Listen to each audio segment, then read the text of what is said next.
হামে আক্রান্ত রোগীর সংখ্যা প্রতিদিনই বেড়ে চলেছে। গত 24 ঘন্টায় ময়মনসিংহ মেডিকেল কলেজ হাসপাতালে চিকিৎসাধীন অবস্থায় এক শিশুর মৃত্যু হয়েছে। ভর্তি হয়েছে 20 জন এবং সুস্থ হয়ে বাড়ি ফিরেছে 23 জন। চিকিৎসকরা জানিয়েছেন যে হামে আক্রান্ত রোগীর সংখ্যা বেড়ে যাওয়ায় ময়মনসিংহ মেডিকেল কলেজ হাসপাতালে স্বাস্থ্যকর্মীদের হিমশিম খেতে হয়েছে। হাম ছোঁয়াচে রোগ হওয়ায় ময়মনসিংহ মেডিকেল কলেজ হাসপাতালে রোগীদের আইসোলেশন দেওয়ার জন্য পৃথক একটি ইউনিট চালু করা হয়েছে। গত 17 মার্চ থেকে এ পর্যন্ত ময়মনসিংহ মেডিকেল কলেজ হাসপাতালে 344 জন শিশু ভর্তি হয়েছে এবং সুস্থ হয়ে বাড়ি ফিরছে 262 জন।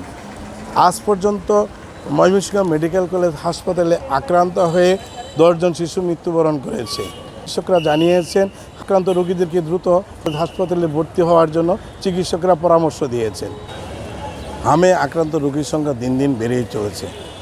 গত 24 ঘন্টায় ময়মনসিংহ মেডিকেল কলেজ হাসপাতালে হামে আক্রান্ত হয়ে চিকিৎসাধীন অবস্থায় এক শিশু মৃত্যুবরণ করেছে।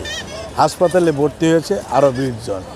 ময়মনসিংহ মেডিকেল কলেজ হাসপাতাল থেকে গত 24 ঘন্টায় সুস্থ হয়ে 23 জন শিশু বাড়ি ফিরে গেছে।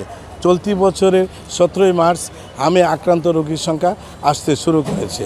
ময়মনসিংহ মেডিকেল কলেজ হাসপাতালে এ পর্যন্ত 344 জন রোগী ভর্তি হয়েছে এবং সুস্থ হয়ে বাড়ি ফিরছে 262 জন।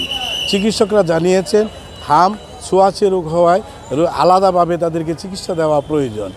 আক্রান্ত হলে দ্রুত হাসপাতালে শিশুদেরকে নিয়ে আসার জন্য অভিভাবকদের পরামর্শ দিয়েছেন।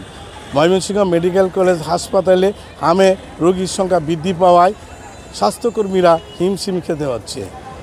ময়মনসিংহ মেডিকেল কলেজ হাসপাতালে রোগীদের জন্য আলাদা আইসোলেশন ইউনিট চালু করা হয়েছে।